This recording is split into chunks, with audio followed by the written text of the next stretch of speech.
Hello and welcome back to my channel Bakchot Podcast। तो कितने लोगों को याद है नौटंकी परिणीति चोपड़ा? अरे हाँ, वही प्रियंका चोपड़ा की बहन। इससे ज़्यादा तुम में से कोई भी उसे नहीं जानता और मैं भी नहीं जानती और जानेंगे भी नहीं क्योंकि उसने कुछ किया भी नहीं है। जितनी बकवास परिणीति की एक्टिंग है उससे भी कहीं गुना ज़्यादा बकवास उसकी शादी है। हाँ, उसने एक ऐसे आदमी से शादी की है जो उससे भी ज़्यादा बकवास है। तो नौटंकी परिणीति को अपना नौटंकी पार्टनर मिल चुका है जिसका नाम है नौटंकी राघव चड्ढा। अब तुमने इनकी शादी पे इनकी नौटंकी तो देखी होगी कि कैसे भैंस परिणीति नाच रही है अपने पागल पति के साथ। मतलब एकदम क्रिंज शादी। मतलब इस शादी को ना तो तुम बॉलीवुड की शादी कह सकते हो ना ही तुम कोई पॉलिटिशियन की शादी कह सकते हो, क्योंकि ये दोनों ही अपने प्रोफेशन के सबसे बड़े जोकर हैं, सबसे बड़े नौटंकीबाज। और मैंने परिणीति को भैंस कहा, इसके लिए मुझे बिल्कुल भी सॉरी नहीं है, क्योंकि ऐसे लोगों के बारे में ऐसे ही बोला जाता है। But I am very sorry to the भैंस, क्योंकि भैंस को मैंने परिणीति से कंपेयर कर दिया। सो माय डियर भैंस, आई एम वेरी सॉरी। मैं जानवरों से बहुत प्यार करती हूँ, लेकिन ये एक नंबर की घटिया है और ये डिजर्व करती है। तो यार तुम लोग भी सोच रहे होगे कि ऐसा क्या हुआ मुझे इस पर इतना गुस्सा आ रहा है और इसके पति पे मैं इतनी नाराज़ हूँ। तो तुम चिंता मत करो, मैं तुम्हें एक एक करके बताऊंगी। तो पहले बात शुरू करते हैं परिणीति चोपड़ा से है। परिणीति चोपड़ा, जिसके पास कोई स्ट्रगल की स्टोरी नहीं है, लेकिन इसने स्ट्रगल की फेक स्टोरी बनाने में अनन्या पांडे को भी पीछे नहीं छोड़ा। तो आओ ले और तुम लोग खुद ही सुन लो। और बड़े होते हुए हमारे पास बहुत बहुत मुश्किलें थी। मैं और मेरे दो भाई थे और हमारे पास इतने पैसे नहीं थे। तो मैं स्कूल जाती थी साइकिल पे, क्योंकि हमारे पास कोई गाड़ी, ड्राइवर, बस के पैसे ये सब नहीं थे। तो मेरे पास एक साइकिल था और मैं जाती थी। और स्कूल मेरा सिर्फ 15 मिनट दूर था सिर्फ। और अम्बाला बहुत ही छोटा शहर है, तो आप सोचो कि जुहू जितना है उतना पूरा अम्बाला है।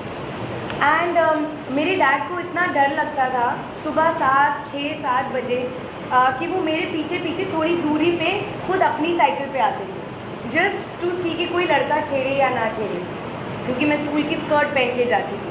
एंड कई बार ऐसा हुआ है कि लड़के आके मुझे छेड़ते थे। वो आके मेरे साथ साथ चलते थे, मेरी स्कर्ट को ऐसे उठाने की कोशिश करते थे। और मैं अपने मम्मी पापा से इतना नफरत करती थी कि आप क्यों मुझे साइकिल पे भेजते हो, आप क्यों मुझे नहीं जाते। लेकिन मेरे पापा बोलते थे नहीं, तुझे स्ट्रांग होना है। उस टाइम पे मुझे वो बात समझ नहीं आई, लेकिन मेरे पास पैसे नहीं थे कि मैं ऐसी क्लास में आऊँ और मैं पैसे दूँ और मैं इतना सीखूँ अपने लिए। और मैं उसने इतने झूठ बोले तो इसके एक स्कूल फ्रेंड से देखा नहीं गया। उसने इसके बारे में अपनी टिप्पणी देते हुए फेसबुक पे एक स्टेटस डाला, जिस उसने कहा कि शायद सेलिब्रिटी होने का मतलब झूठ बोलना ही होता है। उसने बताया कि उस वक्त साइकिल से आना एक ट्रेंड होता था और इसके बाप के पास एक बहुत बड़ी कार थी, जिसके बाद परिणीति चोपड़ा की फट गई और उसने सामने साफ साफ बताना पड़ा। वो आई और उसने ट्वीट करके लोगों को बताया कि वो झूठ बोल रही थी। उसने कहा कि हमारे पास कार तो थी लेकिन मैं चला नहीं सकती थी।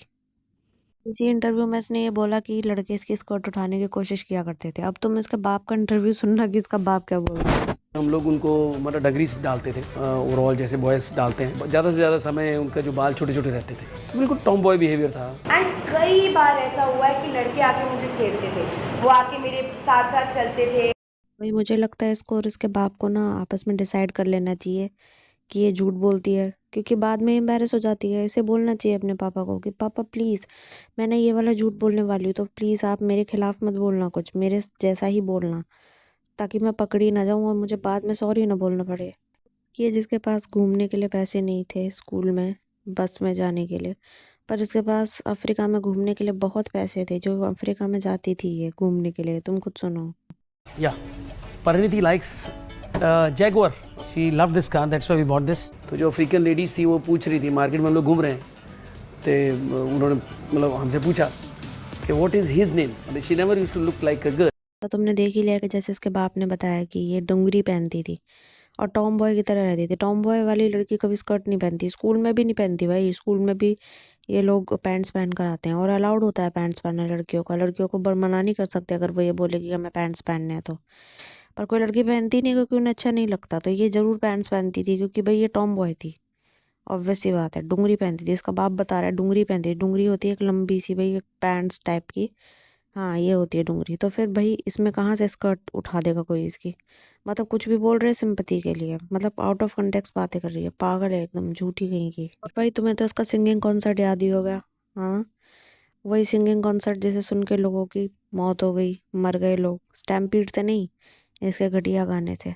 छी यार, कितना गंदा गाना गाती है ये। ना तो इससे एक्टिंग हुई, ना इससे सच बोला जाता है, ना इससे सिंगिंग होती है, पर इसे करना सब कुछ है। मतलब कोई इतना ज्यादा डफर नालायक कैसे हो सकता है। भाई इस लड़की को शाल्मली खोलकड़े का गाया हुआ मैं परेशान परेशान गाना था। भाई इसका गाने सुन के हम परेशान हो गए। भाई पूरा सोशल मीडिया में इसके गाने भरे पड़े हैं।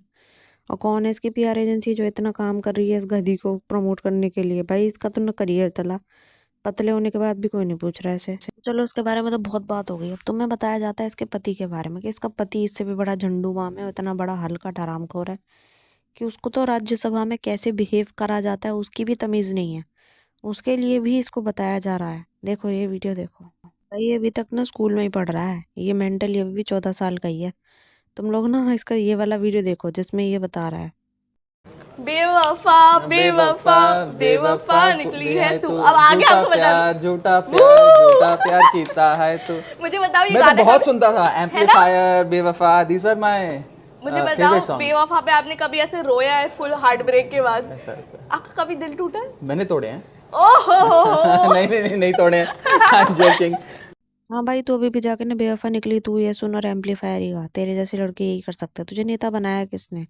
अच्छा हाँ हाँ सॉरी सॉरी, पैसा होगा ना पीछे से तो इसलिए आप में ज्वाइन कर लिया। भाई जिस किसी को भी नेता बनने का शौक हो ना वो आप में चले जाओ, जरूर बन के निकलोगे।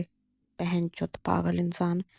चूतिया इसकी पार्टी, चूतिया इसकी बीवी, ये खुद चूतिया। भाई चूतिया भरा पड़ा है ये पूरा।